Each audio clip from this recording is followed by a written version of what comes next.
All right, y'all. I just got to make this video. This is a Maytag washing machine. It's a newer model. I don't know the model number, but if you have a Maytag or a Whirlpool, I think they're both the same, and it has this kind of like a touchscreen type thing. I have been fighting with this. We just bought a house that had this washing machine in it, and I've done this 3 times now. So I thought I'd make a video and just complain a little bit and maybe show you how to fix it permanently, because I think I finally figured it out. So what happens is you'll get like it's a drain code, like check drain on this screen right here. It'll be like, I think it's like F901 or E901, something like that. And it won't do anything. It'll be kind of like locked down. And then sometimes the lid is locked, sometimes it isn't. Regardless, the drain code is the key thing. So what you do is come back here, pull off the back cover, and I'll show you exactly what's happening. Down here at this drain right here, at this drain, these wires that run down to it, I think it's a design flaw. When this whole barrel gets to shaking, especially if you overload it or you improperly balance it, this whole thing is shaking, and these wires down here, they eventually just break. They're constantly doing this as that thing's shaking.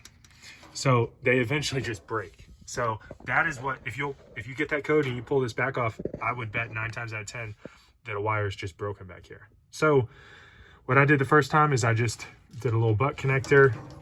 The wires are initially only like this long, so they're under a whole lot of strain because there's not a lot of slack in the line. So initially I just put new butt connectors and tightened it up and said, oh well, let's see.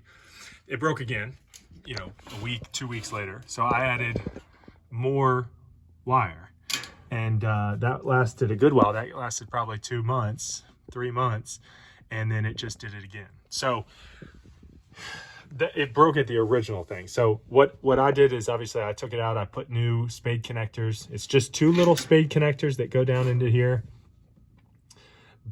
and now I'm electrical taping it all the way, and I'm going to make sure that this thing is up and has tons of slack.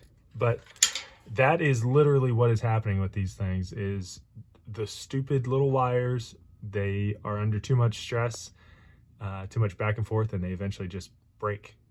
So save yourself a call to the repairman or warranty or whatever. Just get back here and a couple little crimp on butt connectors and some electrical tape, and it should solve the problem for you.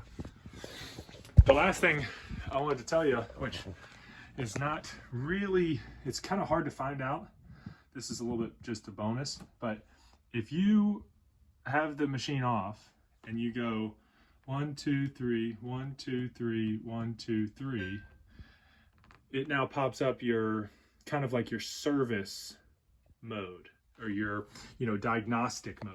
So this is how you can read like your faults and all that. Basically, you press start to enter. You press deep start to enter. And then, so it tells you how to navigate through it. But now, so here you have 6 different menus. You have factory diagnostics. Well, shoot, I just did it. But anyway, I'm just pressing buttons here. But that's how you do it. So here are your 4 menus. You have you can run a factory cycle. You can do a factory reset, calibration cycle. Anyway, there's a bunch of different little things in here. Go back, here it is. So yeah, fault history, that's another big one.